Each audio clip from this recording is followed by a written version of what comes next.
Good early evening. Thank you for coming. Welcome to the law firm. And I think we have going to have a presentation tonight that's going to be a treat for all of us. We just had some informal conversations, and Zeke is not shy about stating his opinion, and he's usually right, and you guys will probably agree with a lot of what he says. So we're going to hope to have a real interchange, and Zeke will make his remarks, and but there'll be a conversation, and I know that he's excited about talking with people who know what they're talking about and are not all on Fox News. So that's great. I'm not going to talk really other than to say that NHeLP has done a tremendous job for about 45 years with serving underserved people in the medical area.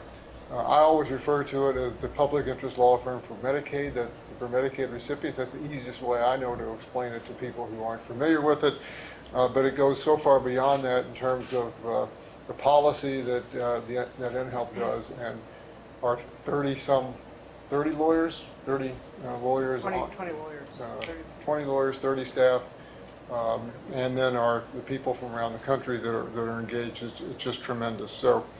And obviously, with the passage of the Affordable Care Act, it didn't change the nature of what NHeLP does, but it certainly changed the character of it in the sense of, this is an audience that is really the prime motivators around the country to get this thing done right. And we don't take any blame for what's been done wrong, but this is a group that really is going to help this work around the country over the next 20 years. So. I've already introduced Emily twice in 2 days, and I'm not going to give her another award tonight. But Emily has been a tremendous CEO for our organization for, I thought it was 7 years. She told me 6, but she's much older than me, so she has those memories. Much older than I am, so she has those memories. But she's just done a tremendous job of expanding the organization. I think, as I said today, we're twice as big, both financially in terms of our budget and in terms of our staff, as we were when she started. And there have been 7 Supreme Court briefs filed, including in the ACA, filed by this organization since Emily has been the CEO. So it's a great pleasure to introduce you once again. Thank you, Mark.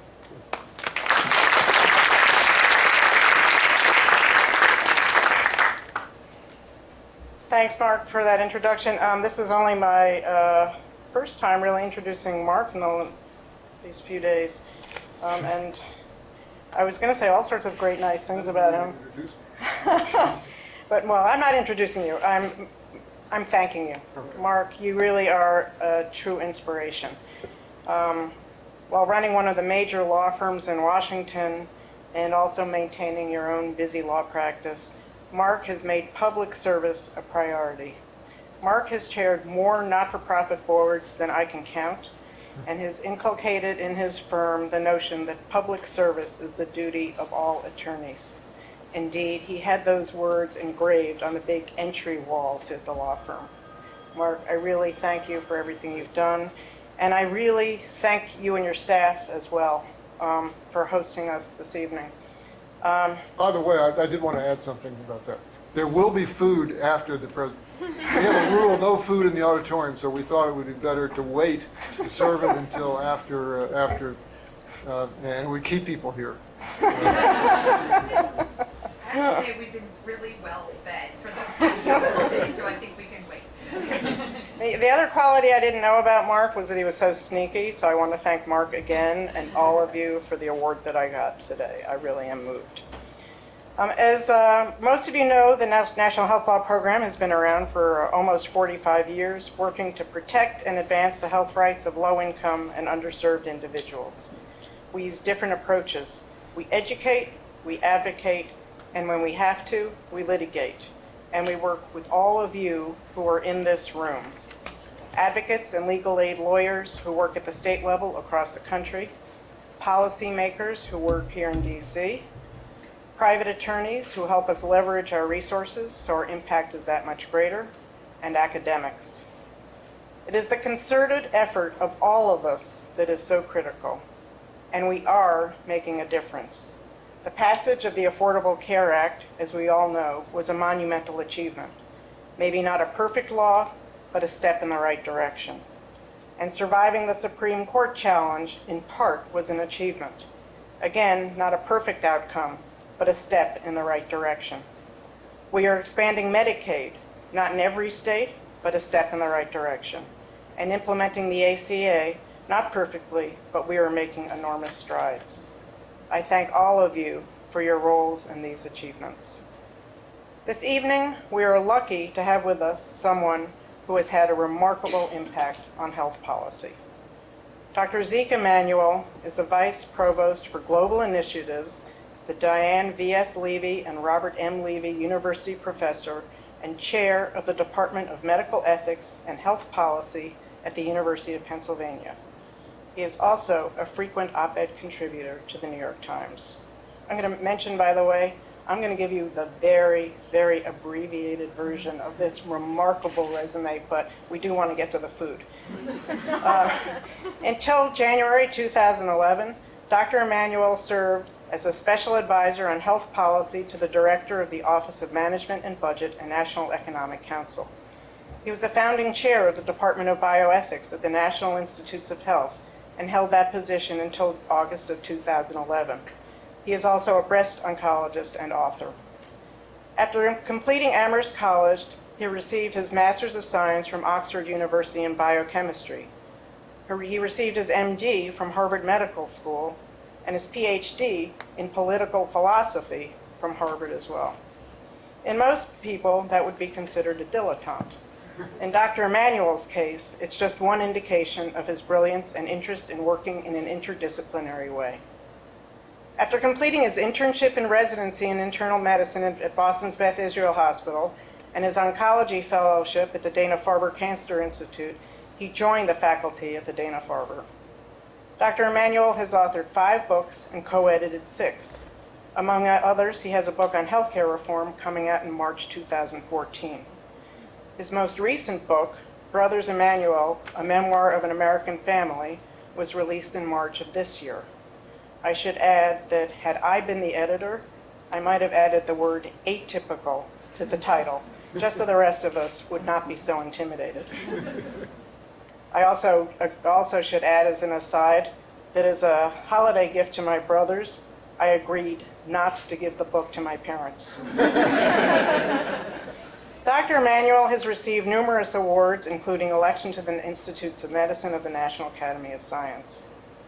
Dr. Emanuel is a familiar face to all of us who work on health policy, not only because of his remarkable expertise and contributions, but also because of his commitment, a commitment that some might say has gone above and beyond what normally might be expected. As the special advisor to the President on health policy to the OMB, he was a critical player in the development of the Affordable Care Act. Among other things, Dr. Emanuel has been an advocate for increasing access to preventive services and for better coordination of patient care. He also suffered the slings and arrows from the right during the process, among other things, being accused of creating death panels. More recently, he's been willing to be the public face and defender of health reform implementation, not just on MSNBC with some of my heroes, but more importantly on Fox News and others less sympathetic. Fortunately, Dr. Emanuel says he has thick skin. For those of us who have watched some of those exchanges, our admiration is even greater. And now, Dr. Emanuel, I'm delighted to introduce you to a very friendly audience.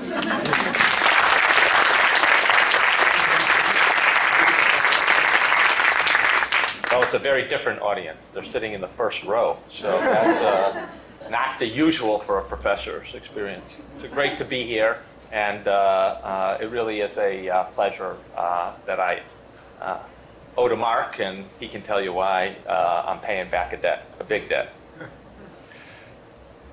So let's just be clear that the ACA is ushering in major changes across the healthcare system. There's obviously coverage expansion, quality improvement incentives, funding for new efforts to redesign the healthcare system, and I think there's going to be some unremitting downward price pressure.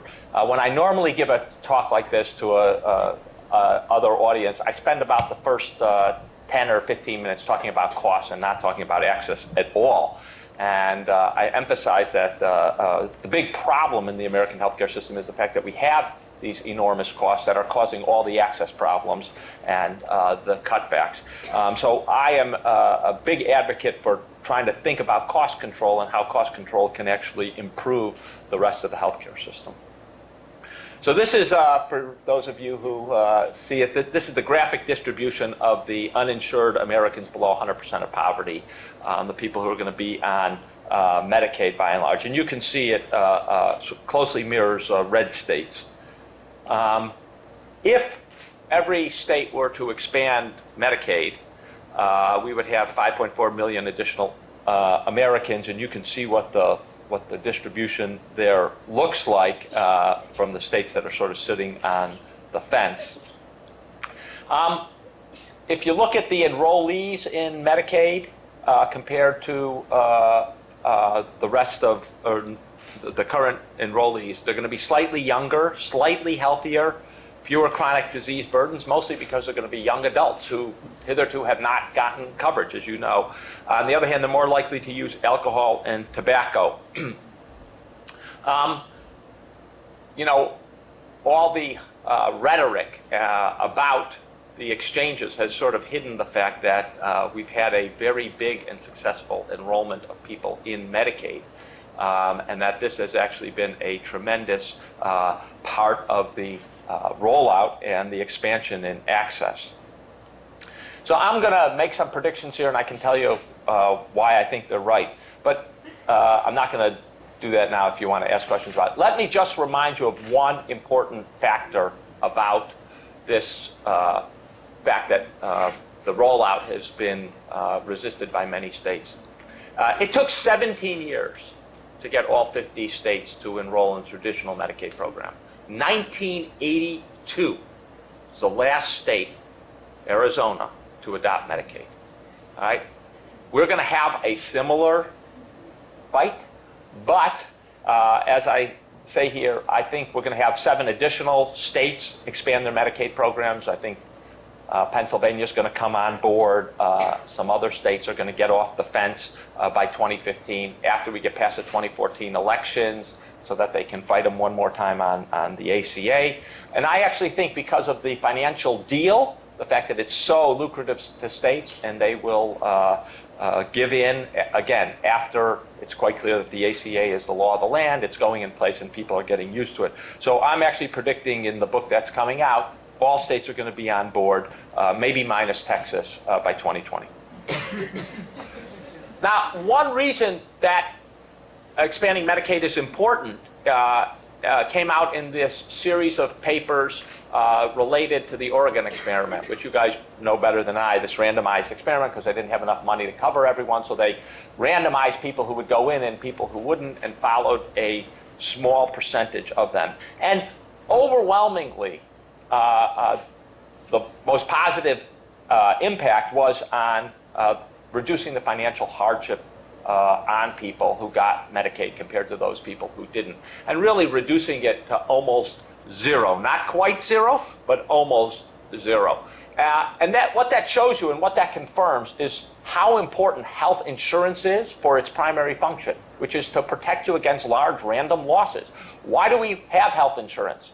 We have health insurance primarily to reduce the financial barrier to get care and to protect us from large losses when something unfortunate happens. Just to give you the kind of example, I have a very dear friend, very well off, lives in Aspen, Colorado, self-employed, self-insured, 48 years old, perfectly healthy, enjoying the healthy life available out there, gets a stomach ache 2 weeks later, has colon cancer.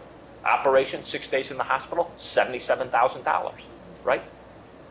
Dare I say, none of us in the room who are all reasonably well off in American society could simply write that check for $77,000, right? All of us, it would create a huge hardship. We might be able to do it. We might be able to draw down on our various retirement accounts or savings accounts or whatever, but it doesn't come without a huge cost financially, right? That's a major reason, and Medicaid protects people from that problem. This is a list of services. Generally, people who had Medicaid as compared to people who didn't have Medicaid had greater utilization of healthcare services, greater diagnosis of their diabetes, more likely to be on glucose lowering tests.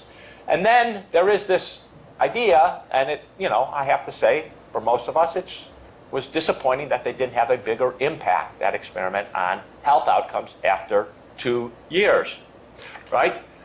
That doesn't necessarily mean that Medicaid isn't having an impact on health.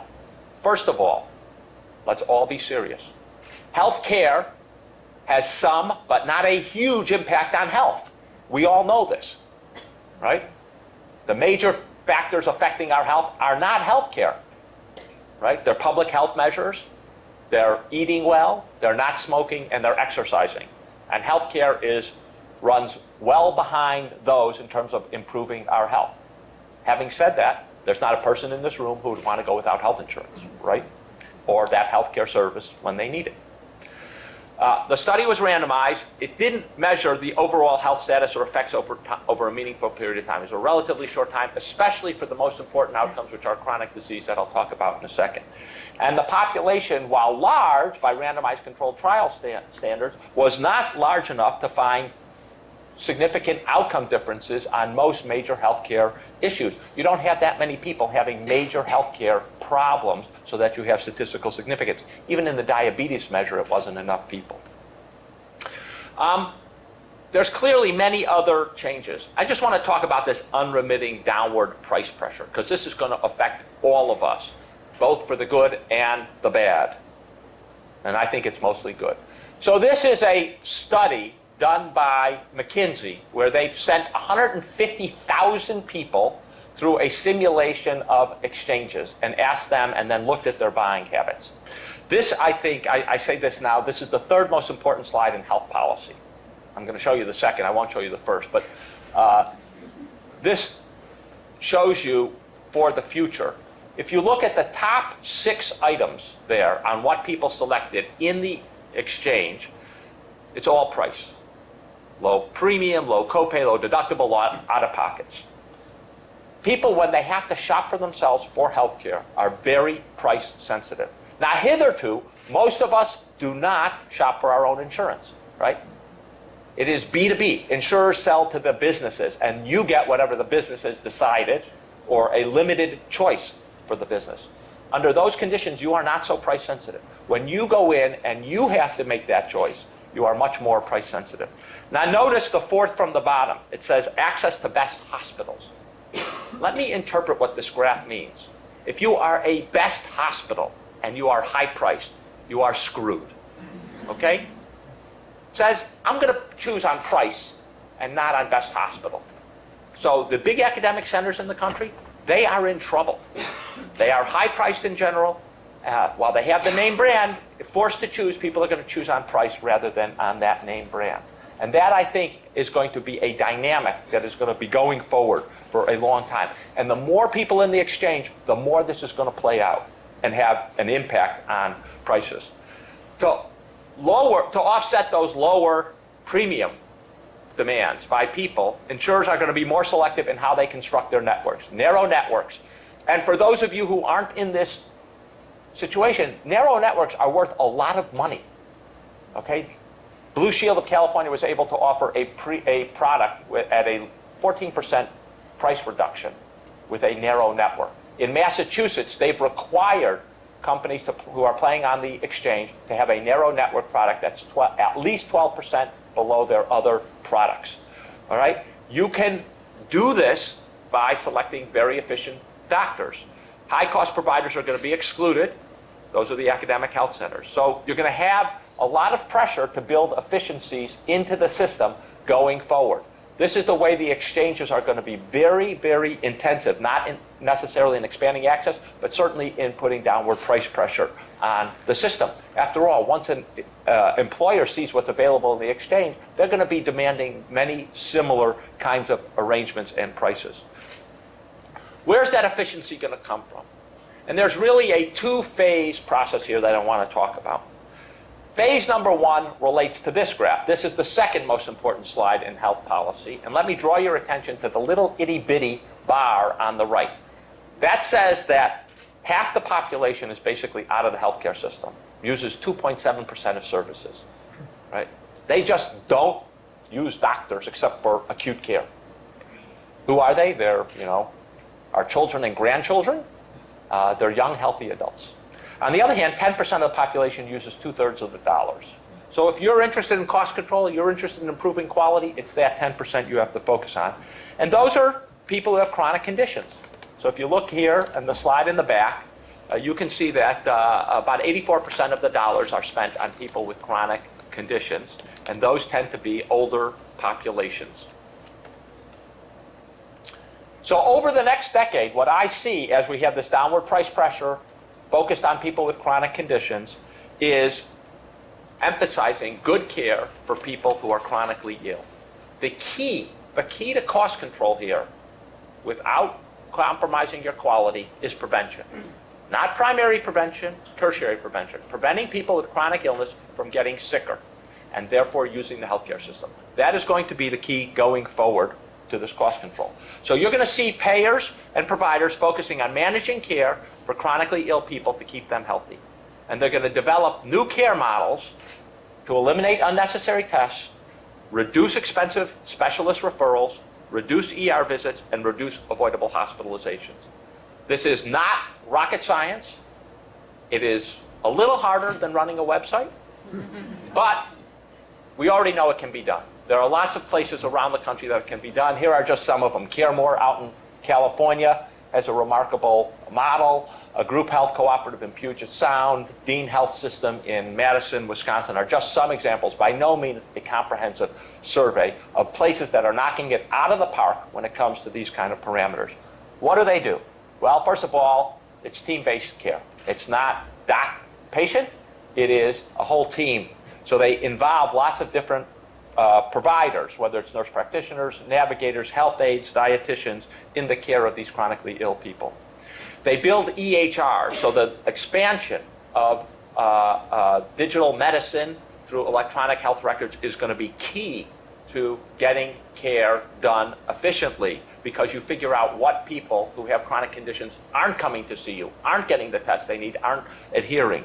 And you put on lots of other bells and whistles, such as electronic prescribing, voice recognition to get the notes ready, tracking of tests and referrals.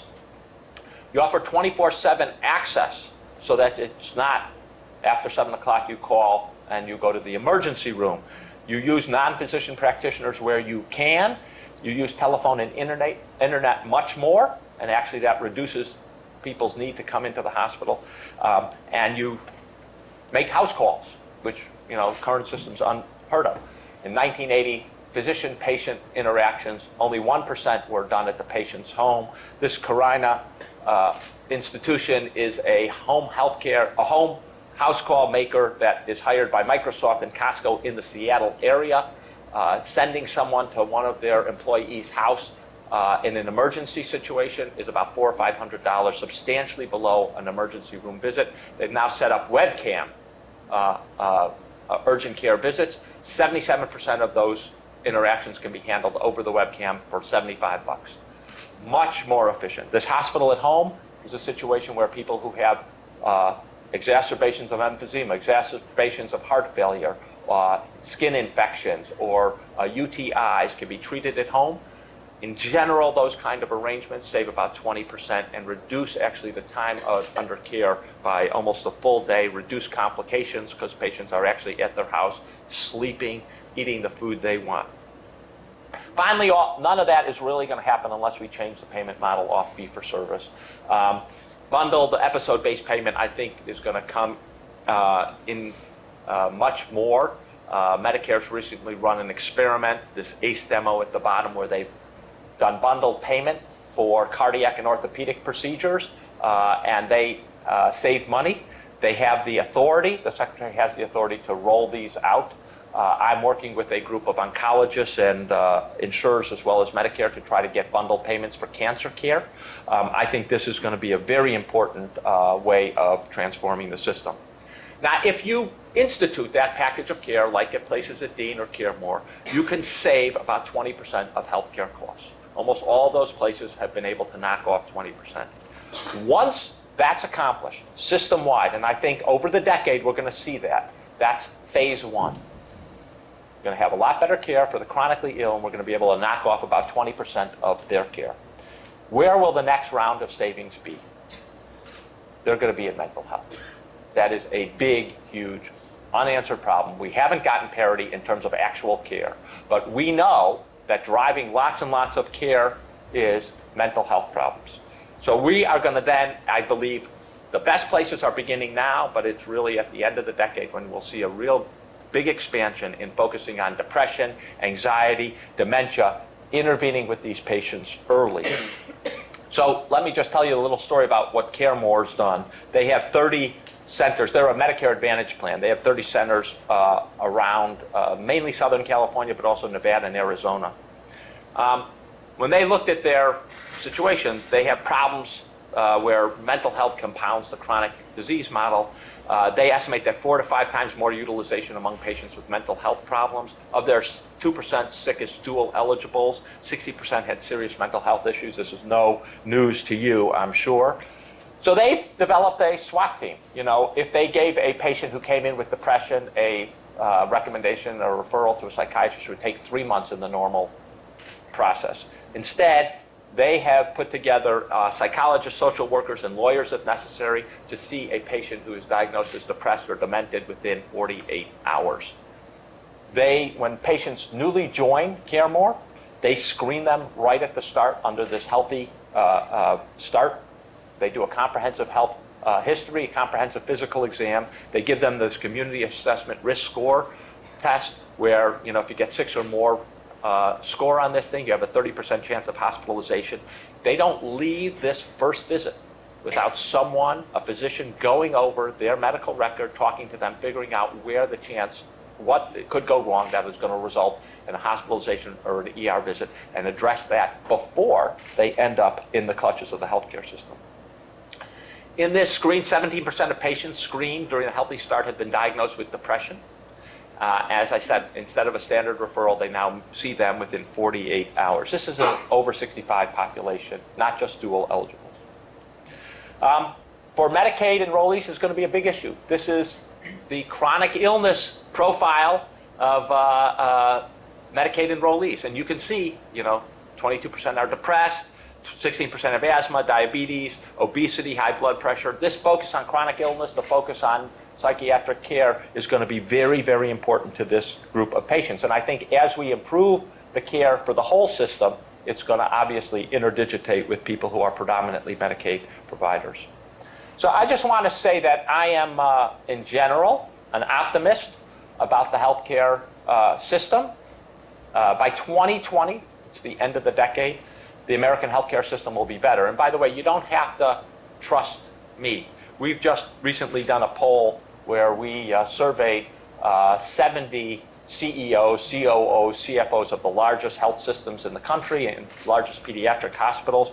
And we asked them, you know, by 2020, do you think the American healthcare system is going to be significantly worse, somewhat worse, about the same, somewhat better, significantly better than it is today? And about 70% said it's going to be somewhat or significantly better than it is today. So these are people who are being demanded to improve the system, seeing that they think the whole system's going to be better.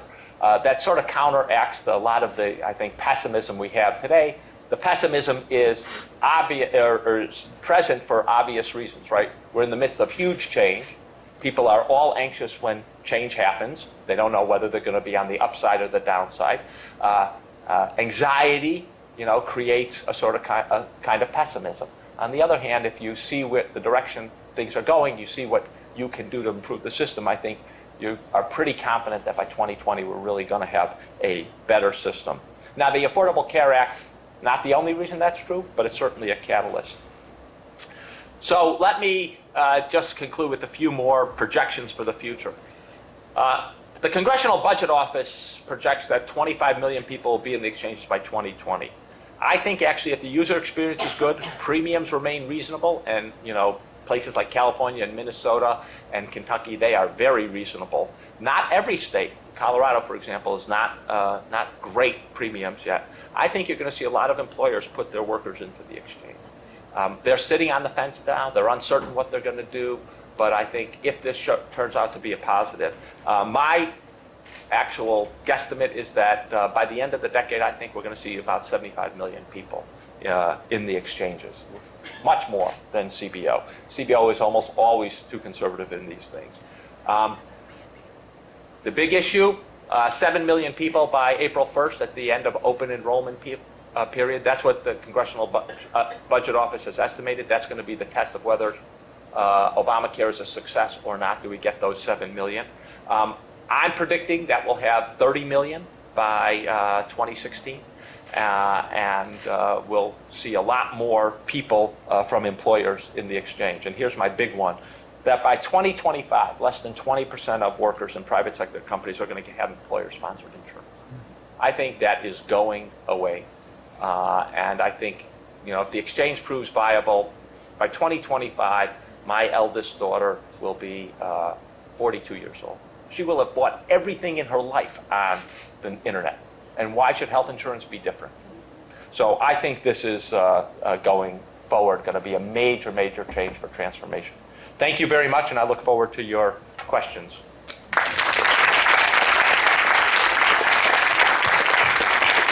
Thank you, Dr. Emanuel. I'm going to turn this over to Leo Cuello, who Do you all want me of to you do it know. from here or to go up there? Stand up or Okay. whatever's comfortable, who directs our health reform work group. And I was negligent because I don't do this a lot. Feel free to tweet. I'm supposed to encourage that. Hello, everyone. I'm Leonardo Cuello. I'm the Director of Health Reform for the National Health Law Program. And my role is going to be to give a few brief comments and then kick off Q&A, and I will trade right back with Zeke, and we'll get the star of the show at the podium. This is like a rock concert. I'm the opening act that just happens to go second. I want to start off by thanking Zeke. And I want to thank you in two ways. The first thing I want to thank you for, of course, is being here with us and sharing your insights. I also want to thank you, though, so the second thank you is for being an intellectual force that defends health reform. And particularly, that is willing to go out on, walk through the mire. The politics, the media, all of the ways that, the unsavory things that you have to do to defend health reform. And I don't know if you all know this, but in the last month, he's been on Meet the Press. He's been on Morning Joe. He's been on Fox News with Chris Wallace. He's been on Fox News with Megan with a Y, Kelly. So, he voluntarily subjects himself to these things on behalf of health reform. And so I have a little statistic. And I know you're a researcher yourself, so you will appreciate my original work, no doubt. To give you a glimpse of just what a terrible life this has to be for Zeke. If you Google the terms Zeke Emanuel and delivery system reform, you get 1,440 hits. Not surprising. He's an MD, PhD, who has dedicated the last decade, is that fair? Yeah. To writing about delivery system reform, talking about delivery system reform, teaching about delivery system reform. However, if you Google Zeke Emanuel and Megan with a Y, you get over 9,000 hits. So I think this is... do more Fox. Why are you doing more? I was going to say, watch out for next week, right? So I think this is sort of compelling quantitative evidence about the circus you are willing to endure for your cause. And I think a room full of advocates can really appreciate that. Just so you know, there are people in this audience who what they do for a living every day is argue for Obamacare in places like Mississippi and Tennessee. So this is kind of like a support group for you in some ways, I feel like. So let me talk substantively about some of our work and how I think it really relates to a lot of the comments Zeke made. we spend an inordinate amount of our time dealing with the problems that result when droves of enrollees are moved very quickly into managed care systems. Managed care systems which often lack the experience to be able to take care of individuals who have the types of needs that the Medicaid population has. So for example, our litigation team deals with issues of individuals who have a lifelong disability which is very serious, which requires a service for the rest of their life. And they have to fight to get it reauthorized every 2 months by some insurance company. Not only that, when the insurance company denies the service and they appeal, that appeal might take 3 or 4 months. And therefore, they're out of the service. What is supposed to happen? Well, the law says that they're supposed to get that service during the pendency of their appeal, but it doesn't happen. Our policy team similarly meets with HHS, provides HHS with regulatory comments, legal memos, papers, generally unsolicited, but occasionally they actually ask us for it, talking about all the protections that consumers need. So for example, how do you design an adequate network in one of these managed care systems for a population as diverse as the Medicaid population, and then really have the providers to take care of them. So a lot of our work really flows from, our legal work and our policy work flows from managed care. And I think the starting point where we can all agree is that fee-for-service by itself, fee-for-service alone and naked, does not do a good job coordinating care for people who have multiple chronic conditions. So I think that that's a driver of bad health. It's a driver of cost. One of the problems that we have is that I think in our experience, managed care has not really solved a lot of these problems well. And so I want to open up sort of two thoughts about this. The first one, in theory, capitating should encourage these managed care companies to really try and coordinate care to drive down cost. In our experience, that magic never happens. In theory, capitated managed care should lead to these managed care companies really aggressively pursuing evidence-based medicine to, again, get to solutions for their clients which will drive down costs. Instead, what we see are a lot of utilization management decisions and structures that are really just based on cost. And so capitation, the incentive structure that's created, the way I would say it is sort of the invisible hand of the market leads us away from clinical best practice. So to set up this question, what I really want to do is sort of ask, if we think about some of the delivery system reforms that are sort of the hottest topics right now, bundled care or ACOs. I look at ACOs and I see capitation happening to a new entity. So instead of capitating an insurance company, you're capitating, say, George Washington Health System. I look at bundled care, and it looks to me like a quasi-capitation that occurs around an episode of care. So you're not capitating me, you're capitating my knee replacement, let's say, which hopefully I won't need. So my question for you is sort of, to start this off, is what are the mechanisms in these new models of care, ACOs, bundled care, that in your judgment will get us to where we want to be, that will actually make that incentive chain of dominoes work, so we get to care coordination, we get to real evidence-based medicine? Why are the incentives going to work in those areas? And so I'm going to bring Zeke up now to answer that, and then after that we'll open up the full Q&A. So I think part of it is you cannot get a transformation of the systems without a major proportion of the payments being different.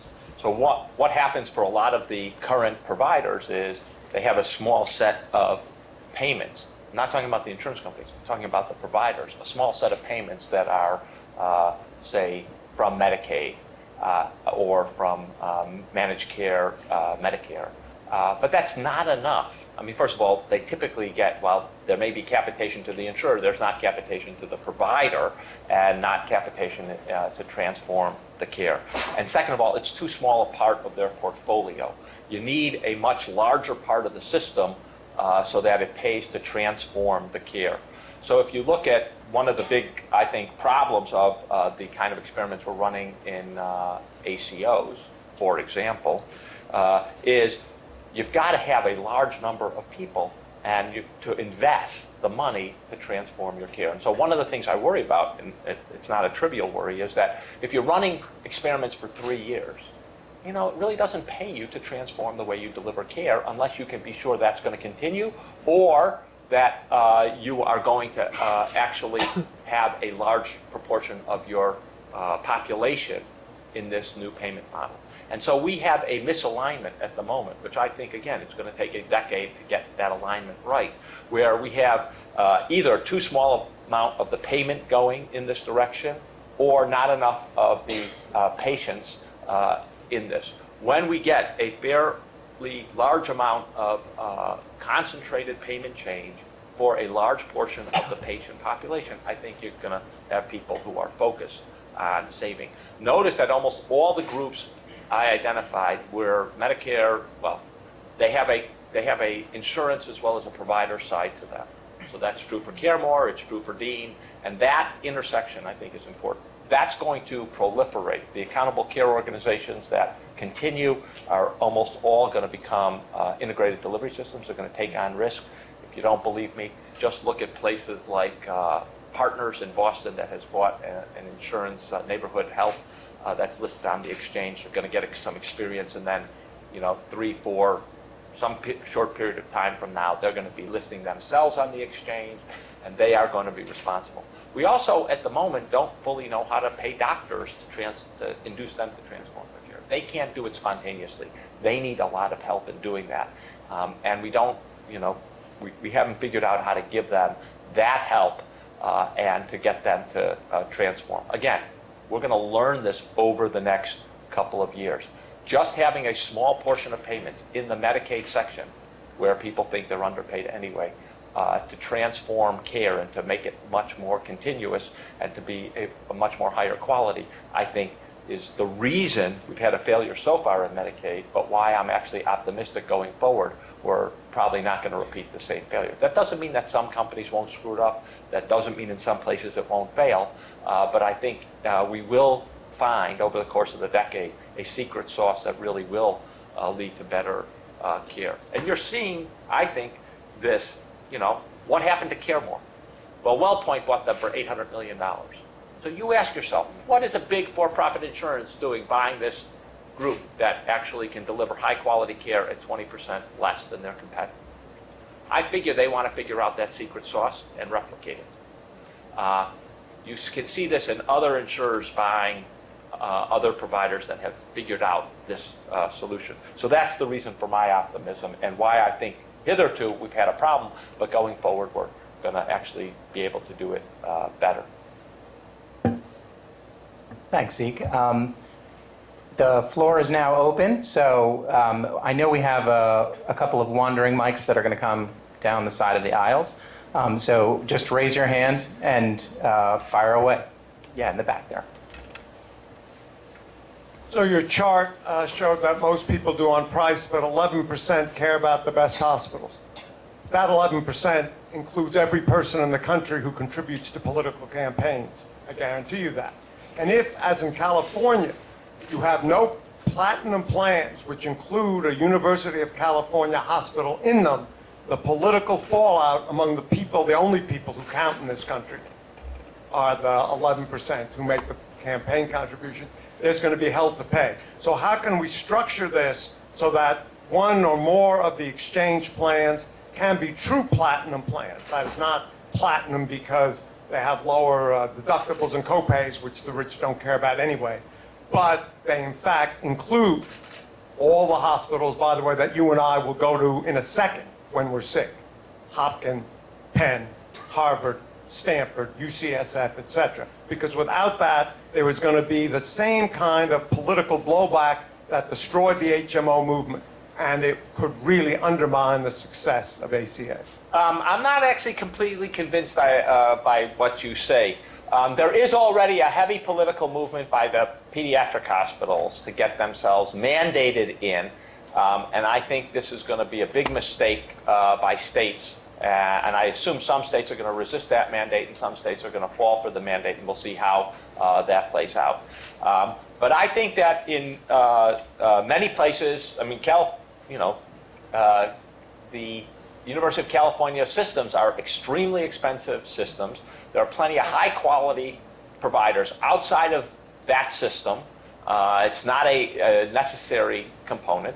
And by the way, the 1%, they'll buy themselves out. They'll buy additional insurance. You'll get wraparounds that has worked in other places. So I'm not convinced. What worries me is that the insurance companies are going to be stupid again, and that what they're going to do is have a situation where we have a narrow network, and you won't allow people who have a serious illness like newly diagnosed cancer or multiple sclerosis or something like that to get a second opinion at a center of excellence.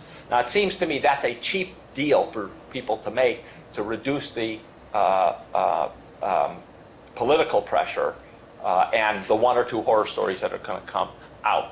I think that if I were advising them, that's what I would recommend on these narrow network situations: is give people who have a serious illness an escape valve. A one-time, center of excellence consultation, and you can negotiate with those centers of excellence. You got cancer, we're going to send you either to MD Anderson or to Memorial for a one-time consultation to make sure our docs are doing quality of care. Remember, we want to go to Hopkins. We want to go to UCLA Hospital because we think they're high quality. You have any proof? You have no proof, and I have no proof. Okay? The fact is, we don't really know. They're ranked by U.S. News and World Report among the worst, stupidest rankings I've ever seen, and I've written on that. If you look at how they rank, it's really ridiculous. Again, I think there's going to be a lot of pressure going forward to get real quality rankings, real Consumer Reports, objective, valid rankings. And once you have those, then I think people are going to be less, bothered by, as long as my network has got high quality, I'm not so worried about it. And I also see the dynamic going forward. So if you're, under this current situation, if you're, a high-cost provider like UCLA, you need to show you're really better quality. So you're going to want that quality data. On the other hand, if you're a good community hospital, you're going to want to show you're better quality because people will come to you and be able to select you with the confidence that they can get gold-plated care from you. And so I think, interestingly, for the first time, we might have a dynamic where both sides want quality data. Hitherto, the brand names had no interest in quality data. Zero, right? Why would Memorial want to show its data? It can only lose. Now, there might be a really good reason why those top flight people want to get their quality data. Another question? Elizabeth? Just on this point, in New York, I'm from New York. Yeah. Sorry. I'm from New York, and we have absolutely no out-of-network coverage left in our individual market, period. In the individual market. Gone, except for the 2,000 people we got grandfathered through the state budget last year. And so there's a lot of panic because there are people going from quite rich and robust networks to, actually mystery networks, because the carriers and the providers, at first, our first tactic was to tell people to call. Is it this in the exchange? Is that what you're talking about? Yeah. Well, and the entire individual market, no out-of-network coverage. None. Gone. And so, but when you're telling people now, and so they can go out of the exchange or inside the exchange, it doesn't matter, there's no out-of-network coverage. So platinum only means you have zero cost, less cost sharing, zero deductible, better move, whatever. But the thing that's sort of interesting about this is that we originally were telling people to go, and this is sort of like a report from the gutter, the street. We were telling people originally, call your providers. They'll know what plans they belong to. They don't. They don't understand that they've signed all product agreements with the carriers, which means that they have to take all products, exchange, non-exchange. They're all claiming they're not in the exchange when in fact they are on the exchange probably. Because both so it's very complicated. And in fact, we think there's only 3 plans that are in Memorial, now that you mention it. And it's, and that's because a couple of new plans bought an old ERISA plan network, so they're the self-insured plans network. And so, Yeah. it's just, there's a lot of different, all I'm saying is there's a lot of different things happening, a lot of moving parts right now, and it's not quite as simple as I would say I would submit either of you are No, look, stating We're right in a now. transition. Yes, huge transition. Right. And I think there are, it's a lot of uncertainty. And you're trying to move millions, tens of millions of people into different systems. I mean, that said, we had 300,000 people enrolled today. And I think, I think we're going to end up sorting this out. I think the no out of network strikes me as, guaranteed to be a very bad play. And I cannot imagine it's going to stick around in the marketplace long term. And plus, I don't know what the regulation and how much power the insurance commissioner for adequacy of network in New York has, Well, but that seems to me to be a very good ploy. Well, funny you should say that, because we did get them to put in all the standard contracts a network adequacy provision and some more rights in that area, because we're also trying to get it in a different program bill in the next legislative session. So we're really struggling around Yeah.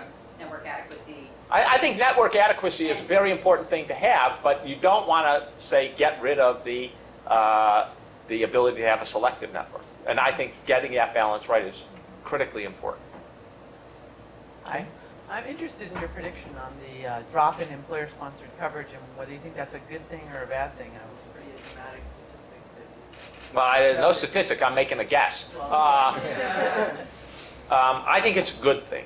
I think it's a hugely beneficial thing because I think the employer-sponsored system is full of bad distortions for people, bad distortions for the ability of people to leave their employer to start companies. I think it has, over time, we all know, a lot more compensation has gone to healthcare as a consequence of employer-sponsored coverage than would otherwise, and so you have wages, cash wages, lower than they would be if you switched out of it. So I think it's, in that sense, going to be for labor movement mobility and for more cash wages going up as opposed to fringe benefit focus. So that's why I have been for a long, long time against the employer-sponsored system. I just do not see it as a real benefit. And, truth be told, historically, it's purely an accident of American history. There's no reason, no economic reason, no policy reason, no you get better health reason to have it. Jane? So the people feel comfortable getting health care from people who look like them. And you're having a great deal of predictions about what's going to happen over the next decade. And we know that over the next decade, America is going to get only more diverse. Yet in medical schools and nursing schools, there's so little training and attendance by people of color. How do you see that failing of our system being addressed in your predictions? Nothing moves slower than medical education. We essentially have the same system we did 100 years ago, right after the Flexner Report, once it got institutionalized. 2 years of preclinical, 2 years of clinical, mainly based at a hospital, and then go on to post-training. And that post-training is padded with all sorts of crap. I've written calling for reducing the medical training by 30%. Off the bat, you could get rid of a year of medical school with no harm. I mean, most of preclinical, I won't say all of it, but a lot of it is unnecessary. How confident can I be? Well, Penn has a year and a half as opposed to 2 years of preclinical training. Now Yale and Duke have 1 year of preclinical training. Their graduates seem to be just fine, which means you can do it all in 3 years, and that would save 1 year of training for something else. In addition, in residency and fellowship training, specialty training, a lot of that is purely padded. I mean, when I trained as an oncologist, I had 3 years there was supposed to be 3 years in a training program. One of those was a clinical training. 2 of them were research. And what proportion of my colleagues went into research? You know, if it was 15 or 20% as a major research institution, that was pretty high, right? Why are we subjecting brilliant people to waste 2 years when they're not going to do that for their career? So I think medical training has to change in many, many ways. Length is one of them. Team-based training, I think, is another. You know, we don't get trained with nurses or pharmacists or respiratory therapists. I think that's going to have to change. It's going to be slow. There's nothing slower than medical education, and they're going to have to be brought kicking and screaming. And one of the reasons is almost no one in the medical education system, medical schools, actually focuses on it. It is so little an element of the budget of a medical school, medical education. You know, it's like the dean, if he spends 5 minutes, you know, a day thinking about it, that might be high. Zeke, we're going to go to the back of the room in 1 second. I wanted to just ask you one question, which was, I am the child of 2 physicians. Both my parents are pathologists, and that means 2 things. It means, first, that I just have a sort of inherent trust in doctors and a good faith belief in their intent and effort. Yeah. Second, it means a lot of really morbid dinner conversations about autopsies, including at Thanksgivings, including one recently. My kids had 2 doctors who focused on end-of-life care. I want to know which was more morbid, yours or ours. Probably yours. Mine are already dead, so they're just cadaver conversations. So I want to, you know, my trust in doctors is really high. Nonetheless, when we go into a future with less insurance companies and more physician-led ACO-type groups or bundle-type groups, it does create a problem for all of the lawyers in the room. And some of them are acutely aware of it. Some may not have thought about this yet. But, you know, as crazy as Medicaid managed care is for us, and it creates a lot of problems, at the end of the day, I usually have a doctor who doesn't really have any financial incentive in the outcome testifying on behalf of my patient. And I can say to that doctor, just tell the judge what this person needs clinically. And I can trust that the doctor more or less doesn't have perverse incentives that are going to mess up that testimony. How do we deal with this situation in the context of an ACO or bundled care? How do we solve this? Will patients even know that they were denied a treatment option if it's their doctor who made the decision, possibly without telling them? So let me broadly give 2 responses. The first one is there is no payment system for healthcare that doesn't have a perverse financial incentive, right? You may claim your doctor has no financial incentive. In the fee-for-service system, docs have lots of financial incentives, right? Do more, don't coordinate care, don't do email. They have plenty of financial incentives. Now, you may say in your legal case, all right, just tell what you want to do to this patient. I have no idea how that impacts their financial outcomes, but rarely is it 0. You can't contrast, oh, there are going to be perverse financial incentives here, and over there in the fee-for-service system, there are no perverse financial incentives? Please. I'm an oncologist. You know, the joke we used to say, why do they actually nail in a casket top? So we won't get in the last dose of chemotherapy. Yes, we have morbid humor too in oncology. The fact of the matter is, there is no payment system that does not have a perverse financial incentive. So the question has to be, are there better ways of monitoring for quality of care, both adherence to process measures, where we have good process measures, and outcome measures, where we have good and timely outcome measures?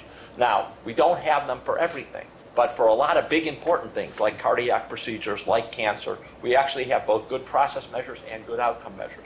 And I would submit that, and for many of the chronic illnesses, we have the same. And I would submit that that's what we're going to have to increasingly move to and want to rely on. And you're wanting to rely on a fee-for-service system where the doc's financial incentive is aligned with giving more, even when more might not be the best care, rather than a system where they have to be under cost control. And by the way, there ain't going to be any bundle payment system or ACO system that isn't going to have a set of quality metrics, which we don't have in the fee-for-service system. So I would rather have quality metrics, albeit imperfect, with bundled payment and an ACO model than fee-for-service system with no quality metrics, which is the way, that's your choice. Back of the room?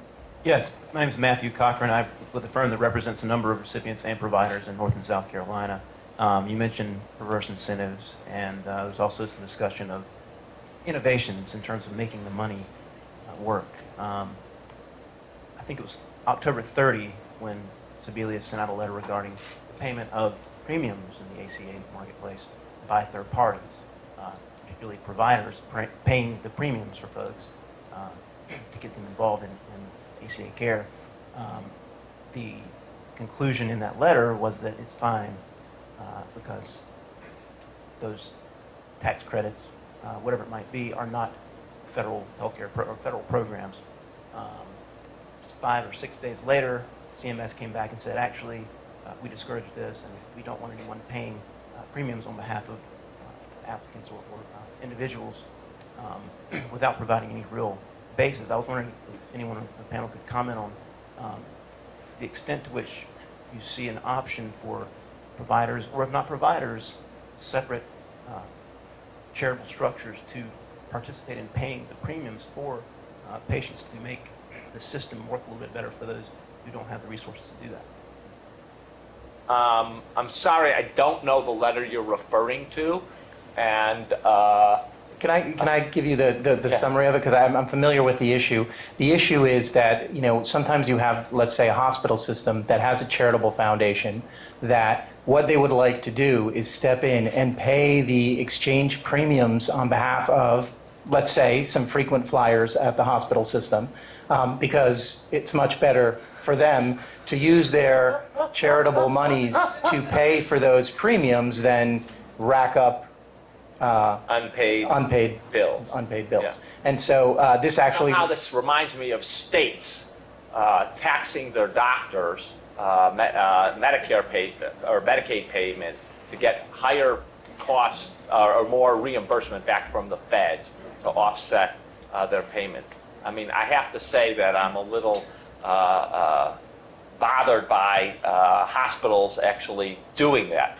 Charitable organizations are one thing. Hospitals basically trying to get people insured so that they get paid well. They do it through signing people up to Medicaid. They can get them into the exchange. Actually, paying the bill, I think, probably crosses a line, especially since there are subsidies. If these people really are poor, I mean, the subsidies are pretty damn good. Maybe you think they should be better. I think they're pretty generous. 98% of your premium is paid for if you're under, 150. I mean, that's pretty darn good. Do you retract your question? Okay, let's go there. Just your comment in Medicaid expansion states that aren't expanding, it's, Oh, well. Tennessee, 250,000 people. So if we don't have somebody who can pay those premiums, those people just aren't going to, with chronic illness. Yeah, no, well, that is again, I think that's a difficult situation, and that may be, if you're going to insure people where the state is failing to pay for them, I think is a very different circumstance. But it would only be in that kind of circumstance. But again, it is a way of sort of trying to game the system, and I think it's. I prefer not to see that kind of gaming. To legitimate it in this case, hospitals are notorious about using various loopholes for their financial advantage. I would just remind you of the 340B drug program, which I find a completely unethical arrangement. Debbie? Hi, I'm wondering. And folks, if you're using the microphone, can you speak into it and speak up, because we have a little trouble hearing you. Yeah. Okay. No, hold on. I'm wondering if you'd be willing to extend your prediction on the last state that will be accepting the expansion of Medicaid eligibility, and what will the package look like? Will it have more, onerous characteristics like workforce characteristics for people who are seeking that expansion and coverage, or what? See, I think this is a situation where we have at least one more and maybe two more elections on the ACA. I think it depends how well things go. So I take it that the position is for the 2014 election, which is why I think by 2015 you're going to get 7 or more states enrolled, and they're basically going to take the package, unless the waiver to sort of enroll people in the sort of Michigan kind of deal looks like other states can replicate it. And it seems to me that once you get beyond the elections, the financial benefits are such that it's crazy for a state not to do it. Hospitals want to expand it, right? For them, it's a good deal. You're going to have a situation where states are basically going to continue to pay taxes and not get any of the benefits back. And I just don't see that that's going to be tenable once it's quite clear that the ACA is the law of the land and you're not repealing it. I mean, that's my view. You know, you guys are closer to state legislatures than I am, but you know, when you look at places like Ohio and other places where, you know, Republican governors look at the finances and just trying to find every way, once the elections pass and this sort of gets ensconced and is part of the fabric, I just don't see how they're going to be able to resist that financial side of it. Zeke, is it a fair complaint, this is a political question really, Yeah. of the people opposed to the ACA, is it a fair complaint, the complaint they're making that the president said you wouldn't have to change your doctor under the ACA? And this is, of course, you hear it repeatedly now. Yeah. And we're going to continue to hear it repeatedly unless there's a better answer. So let me tell you how I understand that pledge. First of all, let me say something about the president. Whatever your criticism of President Obama is, he's certainly not perfect, but there is one core principle which, I mean, there's lots of core principles, but I want to highlight this one core principle, which I saw on display over and over again, and I've called it in the book that's coming out, this sort of fidelity to his pledges. He takes very seriously his promises and sticking to his promises. And you have to show him some overwhelming case that, you know, somehow the promise wasn't right and was bad policy for him to walk away from it. So on the issue of insurance companies, before we get to doctors, on the issues of insurance companies, how I understand that, having been inside, is, look, we're not going to require in the bill that you change your insurance company, but we're not going to force insurance companies, Lord knows how they could possibly do this, to continue to sell the exact same product. In the individual market, insurance companies change those products all the time. They want out of that market going forward. It's a dying market. It's not an expanding market. They're going to play in the exchanges. They don't want that market. They're pulling out. That's why they're doing all these cancellations, and they're using the ACA as a convenient whipping boy. That's what the president meant. We're not going to change it. The ACA is not going to force you off it. But if your insurance company changes the plan, it has to meet certain minimum safety requirements. And I think that pledge was adhered to. I don't think there's any problem that we actually stuck with that. There's nothing in the ACA that required these insurance companies to change the plan. And they knew what the grandfathering rule was there, and they continued to change the plans because that was in their best business interest. We all know that. The doctor issue is, again, I think was made in the exact same vein, which is, we're not telling insurance companies what to do about the networks, but nothing in the ACA is going to force you off. We're not going to legislate you have to change your doctors. What the market does, that is what the market does. It's not what the ACA does. Let me remind you, we were saying this before the lecture. I just looked up the statistics right before I came, so I get pretty... 14% of people in employment-based system have HMOs. They already have narrow networks. 57% of people are in PPOs, right? They have a narrow network with a big cost or some cost for going out of network. And for most people, most employed people do not have a choice in insurance company. Their company has one. And they tell you, and they change it. And if your doctor's in, okay. If your doctor's not in, you're out of luck. So the idea that somehow this is worse, I actually think this is going to be a better system for most people, in the sense that you're going to be able to choose what the balance is between your premium and your range of choices. You want bigger range of choices with your doctor? You can have it. Just going to cost you. That is the American way. That's what competition does. We choose big car, lots of features, high price, smaller car, less features, low price. We do this all the time. And I see nothing wrong with that, as long as we've got protections in that, again, you have an adequate network. We're going to begin to have better quality monitoring of these systems.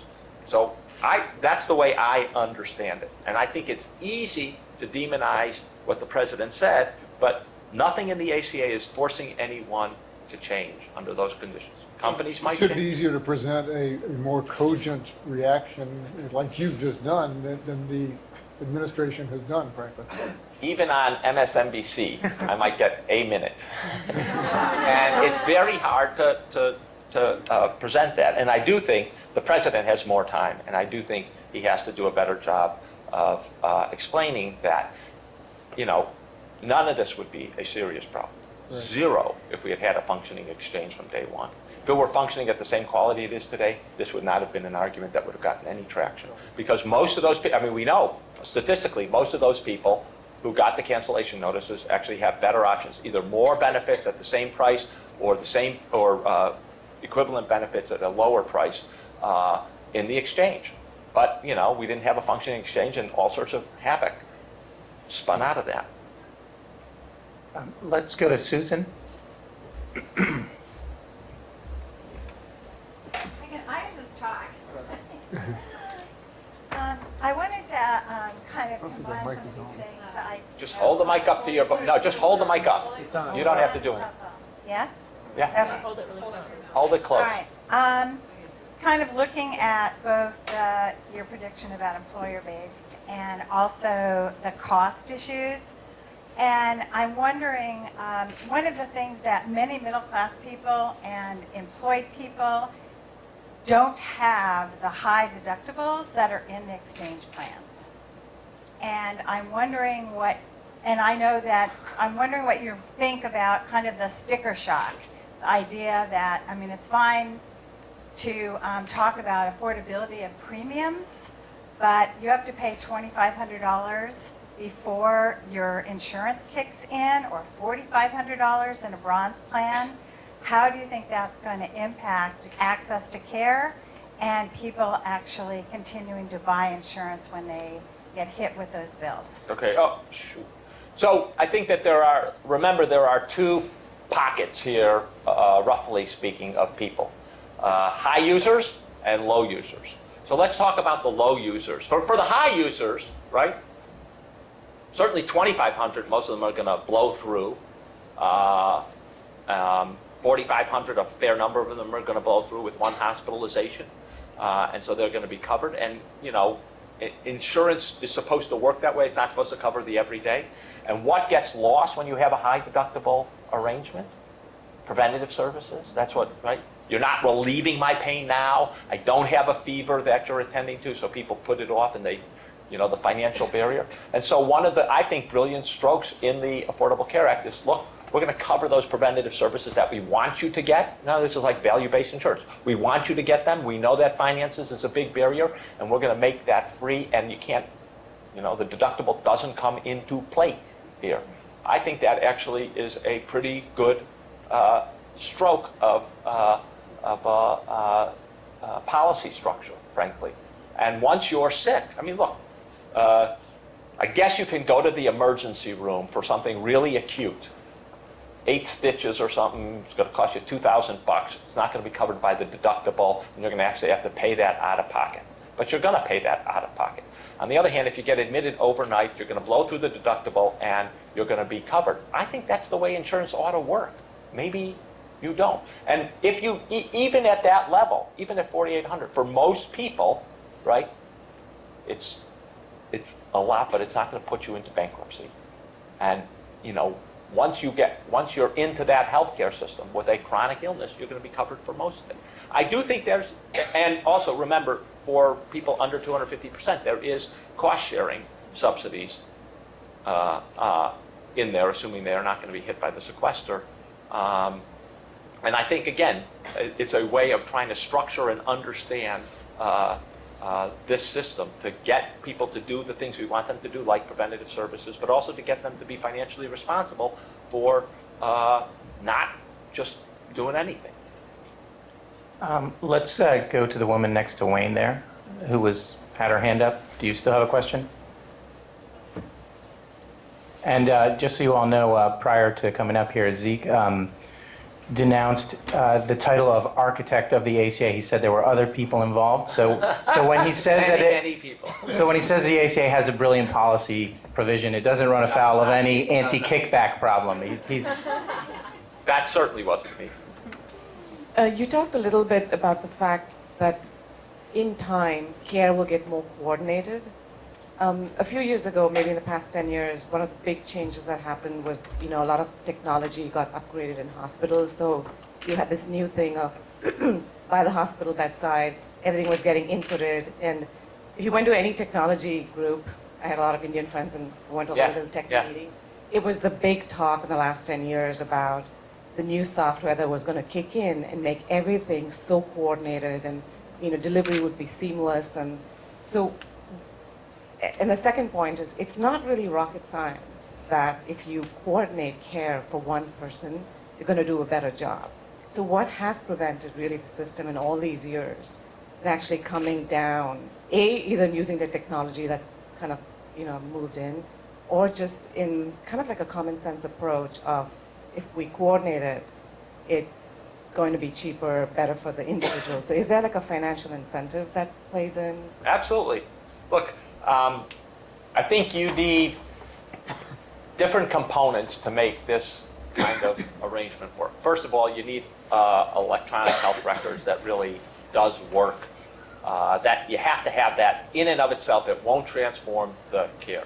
Second, you need financial incentives that are aligning and encouraging the coordination of care. And last, you need a redesign of how you're actually caring for people. And you need more standardization. You need to be able to identify people who are, use predictive modeling to identify people who are either high users or likely to be high users.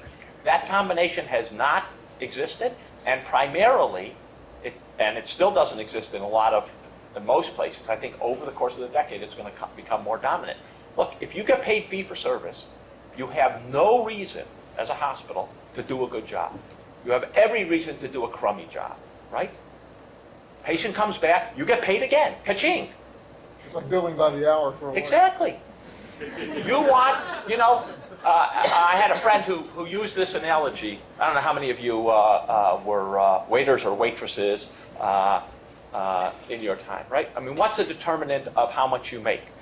How fast you flip the tables, right? It's the big determinant, right? What's a hospital's biggest determinant? How fast it flips the beds. Okay? So, if you're in bed flipping mode, you're not in high quality care, keep them out of the hospital mode. You are, get them in the hospital, get them out, let's get another patient in that bed, get them out. And it can be the same patient over and over again, but as long as you get paid each time. Right? That is not a quality improvement. Now, we're going to, let's hope, a different era where we're going to begin paying differently. On the ACO model, you're going to pay for less total care or less total costs. On other models, whether it's bundled payment, you're going to be paid for doing a good job and not having people return.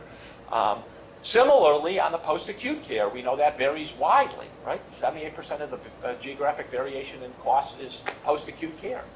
Well, we're going to have to get some rationality in that and standardization of procedure. There is a lot of things that need to be done, and there was no reason for hospitals or health systems to invest in that, unless, of course, they were simultaneously a payer, like group health or others. And I just don't see until we change the payment model. So the way I like to say it is, electronic health records, necessary but not sufficient. Payment change, necessary but not sufficient. You know, restructuring of the delivery teams, necessary but not sufficient. Putting them together, that's going to be the key. So that's how it's got to go forward. And if you don't have that financial model, ain't going to happen. So we're going to take one more question. Since I know many of you out there, I'm going to reject out of hand any 5-part questions. So just a one-part question is what we're doing. Betsy, why don't you?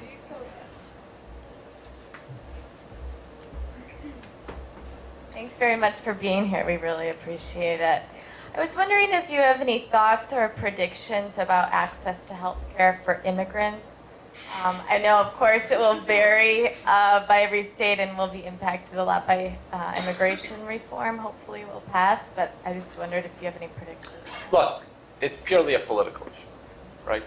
I mean, the decision was made.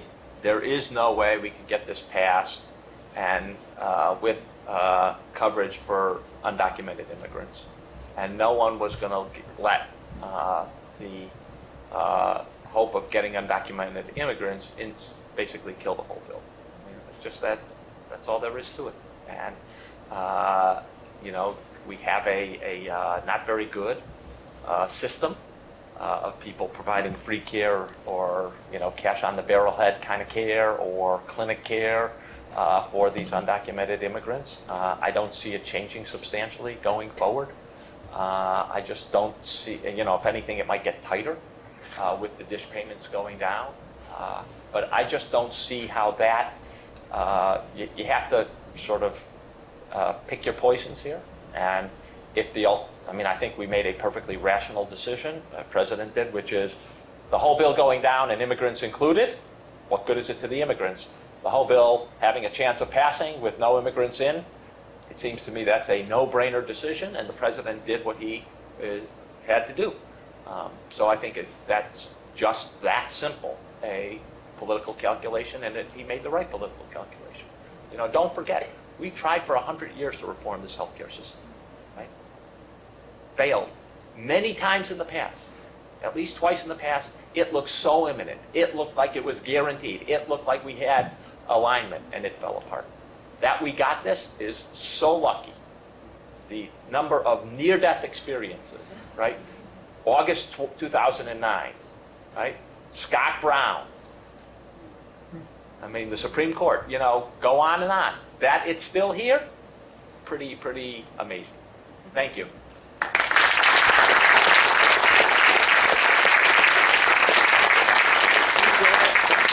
On behalf of NHeLP and all of us here, we thank you so much for coming and donating your time to us. We really do appreciate it.